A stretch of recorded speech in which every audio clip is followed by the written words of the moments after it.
was certain it wasn't good. Open it, a voice called from behind. I nearly jumped out of my skin. I wheeled around to find a smiling Baron Chomsky standing behind me. What are you doing here? I'm trying to find out who left that mysterious note on your locker, he answered with a sly grin. We both know who left it, Baron. You did. I'm not saying it wasn't me, but I'm not saying it was me either. Ha! His cryptic statement was accompanied by the equally cryptic smile. My mind began to reel. Maybe Amanda was lying about Dirk being her boyfriend. Maybe Dirk does want to go out with me. Maybe this is his way of inviting me to the carnival. I yanked the note from the locker and read it. Join me at the carnival tonight. Girls. Fun, I had fun. There was nothing else.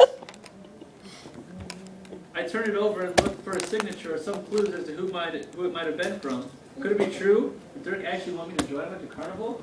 My spirit soared. Well, Baron said after a few minutes, there's going to be a full moon tonight. Perfect for smoochy. My spirits crashed and burned. So it was you, I said, releasing the last shred of hope that the note had come from Dirk. Of course it was me. Go away, the words crept to my lips. I was too upset to scream. I honestly didn't know what I was feeling. Anger, pain, embarrassment. My emotions were knotted up inside, but Baron began to protest. But when he looked in my eyes, he stopped cold. Okay, maybe we'll do something another time, he said softly, then walked away. I was surprised to see him go. It wasn't Baron's style to give up so easily. Who's Baron? The geeky guy who has a crush on me.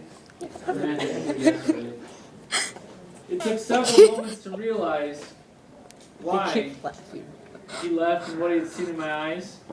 What had sent him away were tears. I was crying. Yes, she did throw that at me. No, I didn't.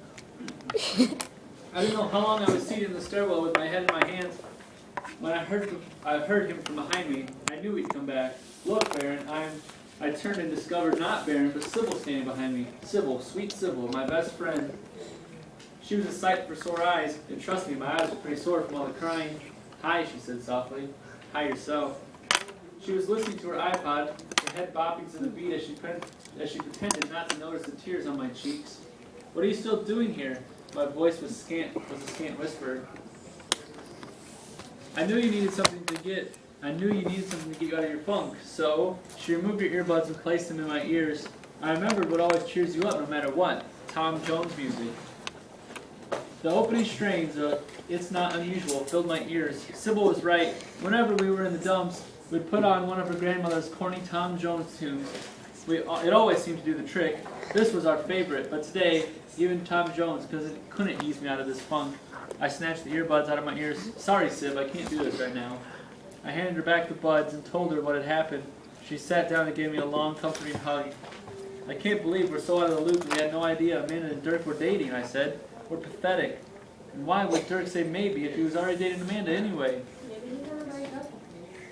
You know how boys are. He probably didn't want to say no to my face.